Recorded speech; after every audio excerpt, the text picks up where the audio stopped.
안녕하세요. 랭킹TV입니다. 코로나가 확산되고 매일 다수의 사망자가 발생하고 있지만 더 이상 통제할 수가 없어지자 세계적인 추세에 맞춰 오히려 방역 조치를 풀고 있는 상황입니다. 이번 방역 조치의 해제로 사람들의 스트레스가 조금은 풀리려나 생각했는데요. 코로나로 인한 각종 물류 공급 부족 문제가 인플레이션을 일으키고 생필품 등의 물가가 급등하면서 많은 분들이 다시 한번 우울해지고 있습니다. 거기에다가 러시아 우크라이나 전쟁으로 기름값까지 하늘 높은 줄 모르고 치솟으면서 또 한 번 절망감에 빠지고 있는 상황인데요. 이런 생각들을 하다 보니 지구촌 세계 각국의 사람들은 올 한 해를 어떻게 생각할까? 불행하다고 느끼는 사람이 많을까? 그래도 행복하다고 생각하는 사람은 있을까? 하는 궁금증들이 생기더군요. 그래서 오늘은 최근 갤럽에서 세계인들의 2022년 경제에 대해 어떻게 전망하는지와 행복감에 대한 설문을 조사한 자료가 있어서 가져왔습니다. 어떤 내용인지 바로 확인해 보도록 할까요? 우선은 경제적 상황에 대한 세계 각국 사람들의 응답입니다. 비교적 나빠질 거란 전망이 많은 편이네요. 코로나로 인한 경제 여파도 있을 것이고 그로 인한 물가 상승 등이 많은 사람들의 기대치를 낮추게 만든 요인인 것 같습니다. 그럼 과거엔 경제 전망에 대한 기대치가 어땠을까요? 연도별 추이를 보니 전망치가 꽤나 들쭉날쭉했던 걸로 보입니다. 특히 2008년 세계금융위기 때와 2020년 이후 코로나 위기로 인한 기대치 하락이 눈에 띕니다. 다음은 대륙별 경제 전망 조사 결과입니다. 아프리카와 인도 쪽이 긍정적인 편이고 유럽과 러시아 그리고 서아시아 쪽은 비관적으로 보입니다. 아프리카와 인도 쪽은 경제 상황이 좋진 않지만 낙천적인 기술이나 종교적인 만족감이 사람들의 행복을 더 높여주지 않나 싶습니다. 그럼 경제 전망 기대치 상하위 5개국을 알아볼까요? 경제 전망에 대한 기대가 높은 국가 1위는 나이지리아가 차지했고 그 뒤를 인도네시아와 베트남이 잇고 있습니다.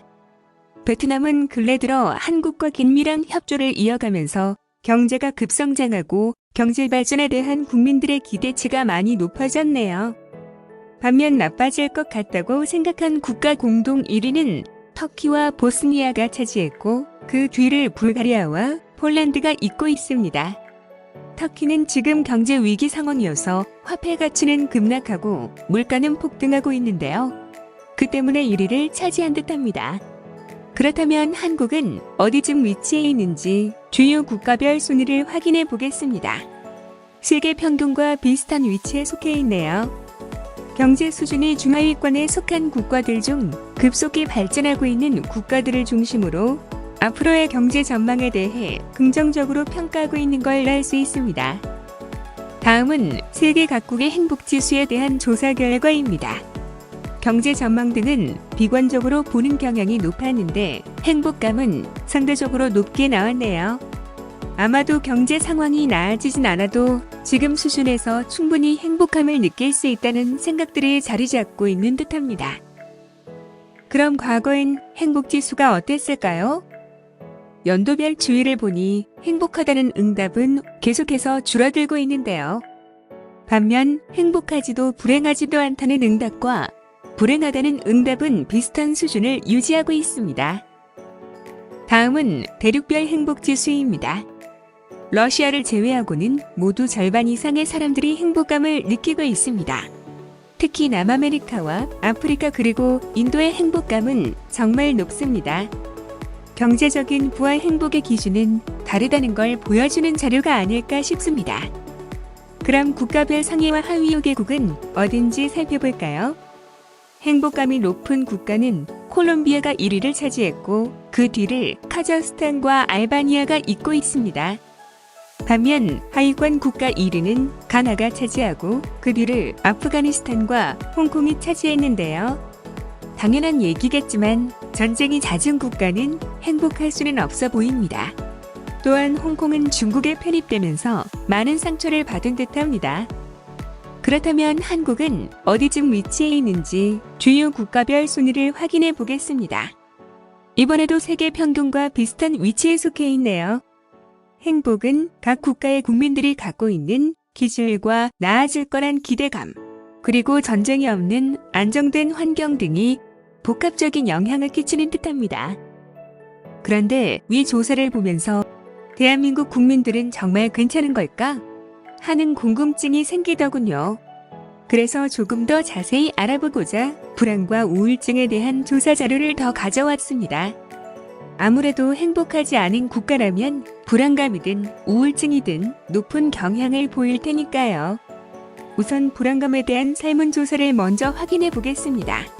코로나19가 세계 각국의 사람들에게 미친 영향을 알아보기 위해 OECD에서 조사한 자료인데요. 코로나로 많은 사망자를 낸 영국이나 미국 그리고 멕시코가 여타 국가에 비해 불안감이 많이 높게 나타났습니다. 하지만 비교적 사망자가 적었던 한국의 불안감이 조금은 높게 잡혔는데요. 아마도 각종 방송 매체들로 코로나19의 위험성에 대해 지속적 주의를 받았기 때문에 불안감이 평균보다는 조금 높게 나타난 듯합니다. 그렇다면 우울증이나 우울감의 유병률은 어땠을까요? 이 조사 자료는 의외인데요. 한국이 여타 국가들을 다 제치고 1등을 먹었습니다. 코로나가 우리 사회에 끼친 영향이 어느 정도인지 간접적으로 느낄 수 있는 지표였습니다. 코로나로 인해 느끼는 불안감은 강력한 방역 통제로 인해 상대적으로 낮은 편이었지만 그로 인해 인간관계 단절이나 생계 문제로 우울증이 진행된 경우가 더 많았다는 뜻으로 보입니다. 이렇게 많은 분들이 우울증이나 우울감에 빠져 계신데 치료는 과연 얼마나 받고 있는 걸까요? 이 자료는 인구 1000명당 항우울제약을 처방받은 건수에 대한 자료인데요. 우울증이 높았던 국가들 대부분은 항우울제 처방이 높았던 반면 한국은 OECD 국가 중엔 꼴찌였습니다. 대부분은 자신의 의지력 문제로 생각하고 혼자 극복하려고 하지 정신건강의학과에 상담을 받으러 가지 않기 때문이거든요. 사실은 치료를 받아야 할 사람이 많은 상황인데 말이죠. 이상으로 세계 각국 사람들의 행복에 대한 통계를 확인해 봤습니다. 행복한 국가들을 쭉 늘어놓고 보니 앞서도 잠깐 얘기했지만 그 나라의 부가 행복의 기준이 된다고 볼 수는 없을 것 같습니다. 예를 들어 인도와 한국을 비교하면 바로 알 수 있죠. 한국은 세계 10대 경제 강국이고 잘 사는 나라지만 국민 개개인의 만족도는 하위권에 속하는 편이고 반면 인도는 세계 최빈국 중 하나지만 행복감은 높은 편입니다. 저도 오늘부터 돈 말고 다른 무언가에서 행복을 찾을 수 있는지 고민해봐야 할 것 같습니다. 오늘 영상은 여기까지입니다.